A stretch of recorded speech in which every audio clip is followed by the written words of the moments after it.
Salut tout le monde, c'est Mako de la chaîne Real Hockey Fan. Aujourd'hui, je vous parle des joueurs autonomes qui vont être disponibles au 1er juillet 2018. Donc, on va regarder ça ensemble. Il y a des noms que j'ai sortis. Il y en a plus que ça, évidemment, mais les plus importants ou ceux qui ont tenu mon attention vont être parmi cette liste. On va en jaser un peu de tous ces joueurs-là. Si jamais vous avez des joueurs que je n'ai pas nommés, bien sûr, vous êtes invités à me le mentionné. Mais je pense que j'ai fait le tour des joueurs les plus importants qui vont être disponibles pour les équipes qui ont des besoins particuliers en 2018. Donc, oui, c'est quand même. C'est ça, je voulais pas faire ça juste avant le début de l'été. Donc, voilà. On va commencer tout de suite avec James Van Riemsdyk. J'ai dit son nom correctement, c'est pas pire. C'est le premier à Toronto. Lui, il devrait être disponible. Il a quand même un bon contrat. Il devrait avoir une diminution de salaire, pardon. Donc, voilà. Peut-être qu'il y a des intéressés. C'est un bon attaquant de puissance. Donc, peut-être de ce côté-là, il pourrait intéresser des équipes. Tyler Bozak, Toronto également. Un bon fabricant de jeu. Joueur qui peut jouer dans tous les centres de patinoire. Il joue, c'est un centre.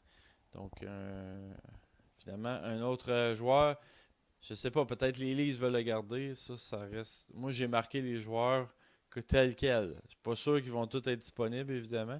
Il y en a qui vont être signés par leurs équipes.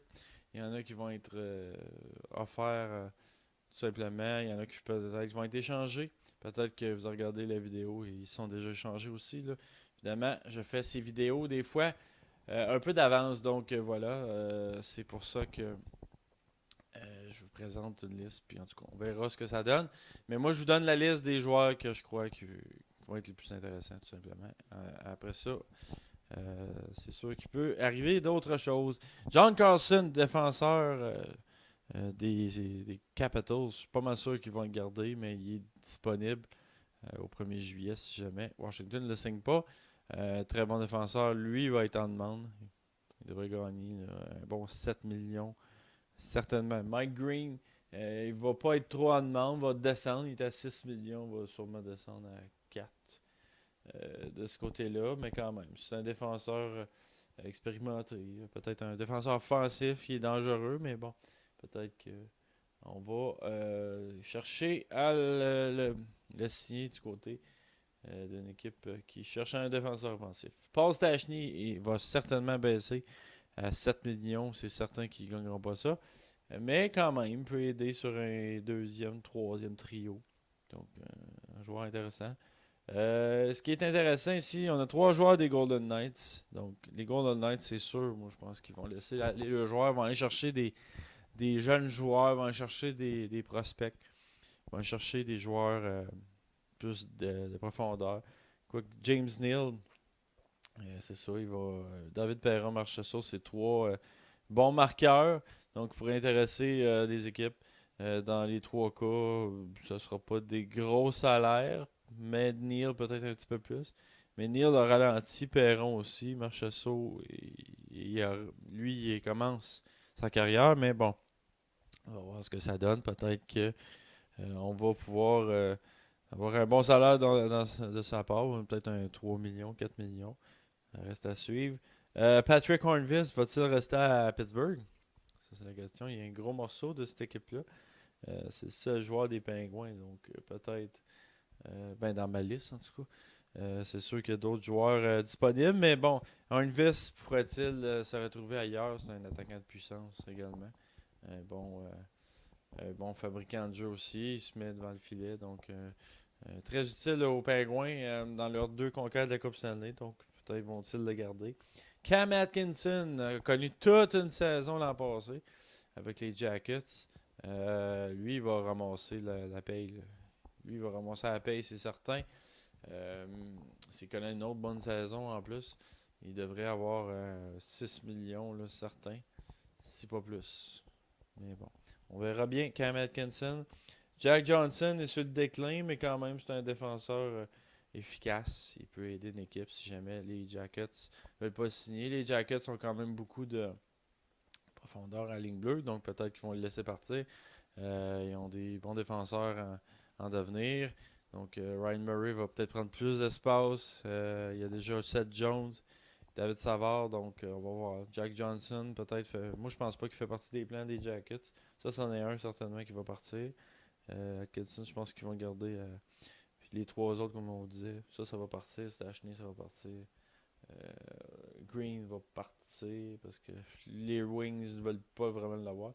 Toronto, c'est un peu difficile à voir. Là. Ils commencent à avoir une équipe intéressante, Toronto. Peut-être qu'ils vont vouloir garder le vétéran.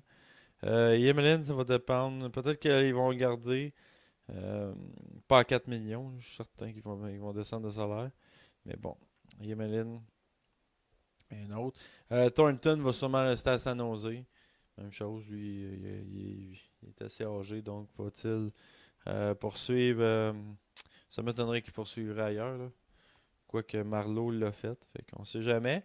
Mais bon, à suivre, Joe Thornton sûrement ne bougera pas. Donc, Evander Kane, par contre, lui, je suis pas mal sûr qu'il va bouger. Evander Kane, c'est pas un joueur très. euh, il y a beaucoup de. C'est un bon sniper, c'est un bon attaquant de puissance, mais c'est pas un joueur d'équipe. Fait que Buffalo va sûrement vouloir s'en départir. Cam Ward il est sur le déclin. Peut-être comme deuxième gardien ailleurs, ça pourrait être intéressant pour certaines équipes à modique salaire. Carl Turris, on a entendu parler souvent son nom pour une brève d'échange. Donc voilà, peut-être que Carl Turris va se retrouver ailleurs. Je pense que oui, parce que Ottawa ne semble pas prêt à vouloir lui donner ce qu'il veut. Euh, on verra bien. Peut-être lui va gagner dans les 6 millions aussi, là, 6,5 certainement. Et évidemment, le gros nom de l'histoire, c'est John Tavares. Qu'est-ce qui va se passer avec John Tavares? Lui, c'est sûr qu'il gagne le gros lot. Il gagne 10, 11 millions certainement. Selon moi, il va gagner comme Kane, Taze et Price, 10,5. Donc, ça va être dans ces eaux-là certainement pour John Tavares. Peut-être même un peu plus, 11, 11,5. Peut-être ça qu'il essaye d'avoir. Puis là, ben, il ne s'entend pas avec les Islanders. Les Islanders n'ont pas le choix de le signer. C'est un joueur de concession. C'est un Carey Price, comme à Montréal. Puis c'est un Sidney Crosby. C'est un Patrick Kane. Ils n'ont pas le choix de le garder, mais on ne sait jamais. Les Islanders vont avoir des grosses décisions à prendre. On va voir ce qui va arriver dans le cas de Tavares d'ici au 1er juillet. Mais c'est sûr, c'est le gros nom de l'année. Va-t-il signer avec les Islanders d'ici là? Vont-ils l'échanger même dans l'espoir de ne pas avoir rien en retour? Donc, ils pourraient ramasser deux trois joueurs. Ça pourrait être une bonne décision de l'échanger, quand même. Mais je crois pas que c'est la bonne décision quand même. Tavares, c'est un joueur de concession. Il devrait le garder. Mais si les Islanders y vont dans l'optique de trouver deux trois joueurs pour l'échanger contre, ça pourrait être intéressant. Il pourrait avoir plus de stabilité en attaque, entre autres. Puis devant le filet peut-être. Donc voilà, savoir. John Tavares, certainement, on va en reparler. Josh Bailey a connu tout un début de saison. Donc, pourrait être intéressant pour certaines équipes. Est-ce que les Islanders veulent le garder là, avec Tavares? Ça va dépendre du cas de Tavares, évidemment. Donc, ce joueur-là pourrait être disponible, va gagner beaucoup d'argent. Puis peut-être que les Islanders ne veulent pas payer ce salaire-là pour un gars qui a eu une bonne saison. On verra bien.